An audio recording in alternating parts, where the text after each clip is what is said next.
I am a 35 years old female. I don't have the best relationship with my husband's mom.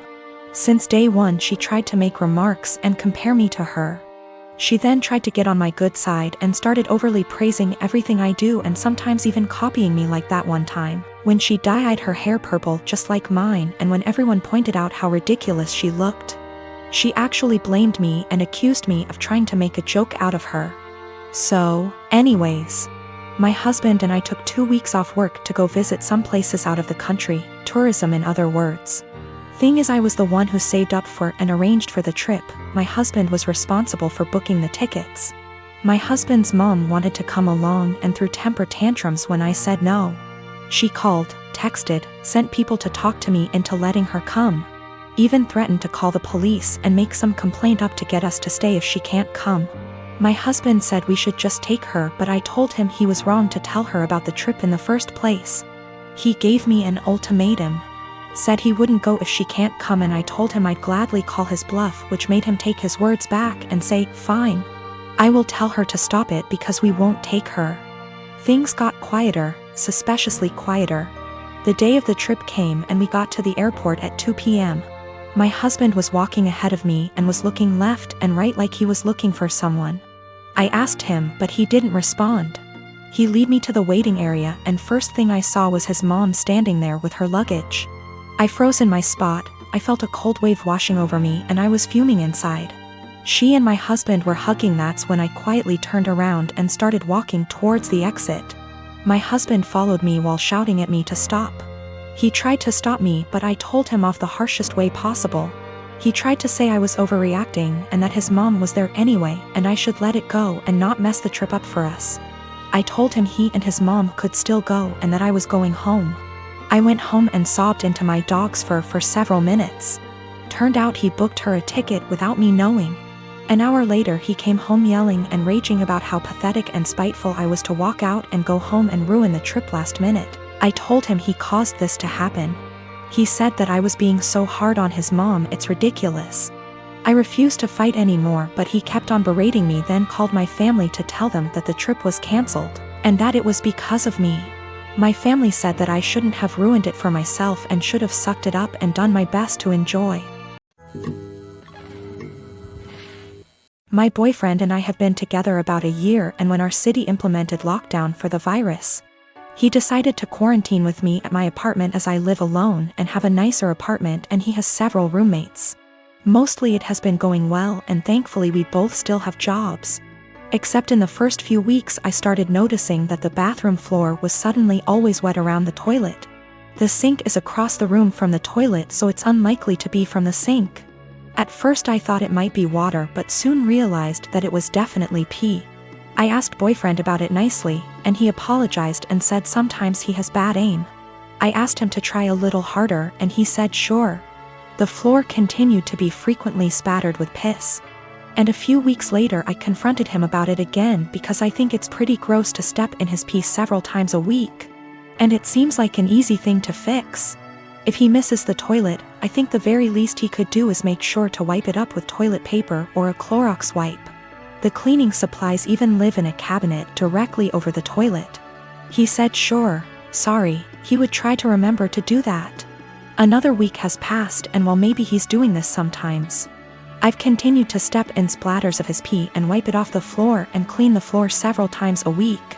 I thought about asking him to just pee into the bathtub or something instead, because I don't understand how you can pee on the floor by accident so often and not notice and not clean it up.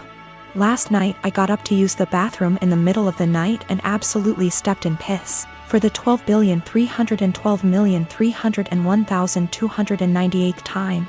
I had it, and I didn't want to pick a fight or ask him again since it seems clear he can't or won't change. So I got one of my dog's wee pads from when he was a puppy, he is well trained now, and cut it up a bit and taped it down to make a sort of skirt or mat around the floor near the toilet to at least absorb the piss.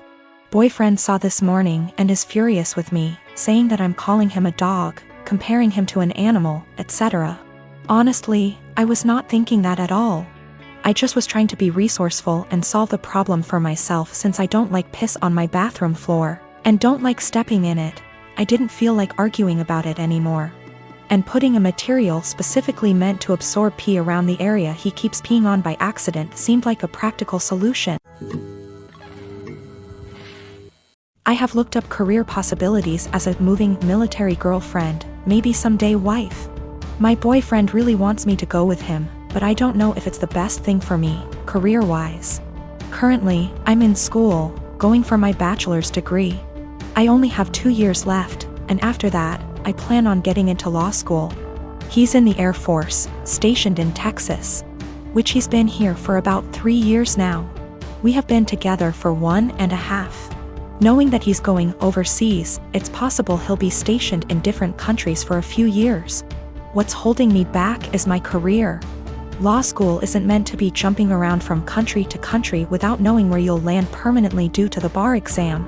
Also, we aren't married and I don't know if I should risk my career, which I've been very committed to being a lawyer. For a future that's a bit warped. I did see that I can become a programmer and it'll be versatile, but that's not what I truly want to do. Sure, Hawaii seems amazing, but more of a 3-year-long vacation with a questionable future. We both agreed that long distance wouldn't work since I would be all the way in Texas. Is it bad that I want to go but don't want to risk it all just to be put in a bad situation of misery? Also, if I do go, I'd have to transfer schools and go to school in Hawaii. That's already a very high tuition that has to be paid by FAFSA and student loans. Quite frankly, I'm also afraid that I won't be able to sustain myself separately from my boyfriend's income. I like to feel independent and know that I can fend for myself. Maybe that's a pride issue? I don't know, but I do know it's a high standard of living. That also adds to the jumble of thoughts. I will also admit, I am fairly close to my parents.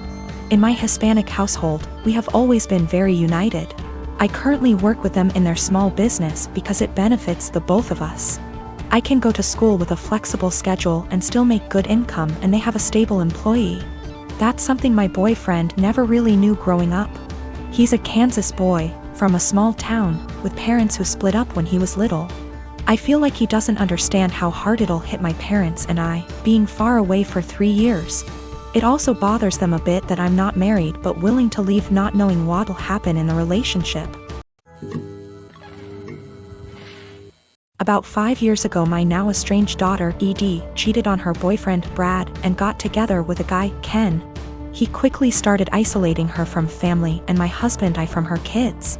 Brad had moved back to his home state devastated after the breakup. I discussed red flags her. I let her know we are here for her and concerned. Her and Ken suddenly took off and moved to another state. For 5 months, my husband and I worried about her and the kids as we had see at all with them. One day CPS showed up at our door with the oldest child. He was obviously injured from abuse that was reported by the school. We had no idea they had moved back to the area. We agreed to take them in. The next 20 months were traumatic, complicated, emotional, and difficult for everyone. Through it we re-established a relationship with the older child's dad, Dan. Daughter failed to comply with her plan and remained with Ken. Dan worked hard to get custody of his child and he gave Edie scheduled weekly phone calls. She called oldest child 2x nothing since. We agreed to permanent custody of youngest. In the process, I put aside the hurt Edie caused and agreed to scheduled weekly phone calls and supervised visits in person when schedules allowed. Legally, any or no contact is at my sole discretion. Ken was not allowed to interfere //attend. Edie quit calling //scheduling visits after 3 months. I reset the call schedule to 1 XEA mon. No calls. 6 months later she calls and wanted me to drop everything for a visit the following day. I couldn't because I had to go back to work. Calls stopped again. She left Ken, has a new BF. I know nothing else about her life / whereabouts.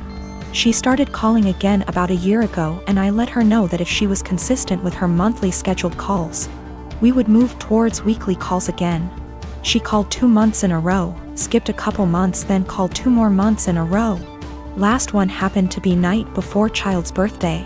She asked him what he wanted for his birthday. He said a call from her. The next day, as he blew out candles, he said, "My mom is gonna call now." He had the biggest smile on his face. Call never came. He refused my offer to call her. We survived an emotional meltdown. Next month, no call, just a text after with a lame timing excuse as to why and sorry about the birthday call, she didn't feel well. Following month, I get a text that ED feels ill again, won't be calling. I am beyond frustrated at this point. I have looked past her refusal to rebuild a relationship with us, but when it comes to the kids my heart aches for them. Hey race, where I might be the I responded, parents do not get sick time. We all had COVID recently, including me, and I still took care of the children. If you do not have any time for him once a month, I don't want my time wasted with your excuses. Of course, calls stopped again.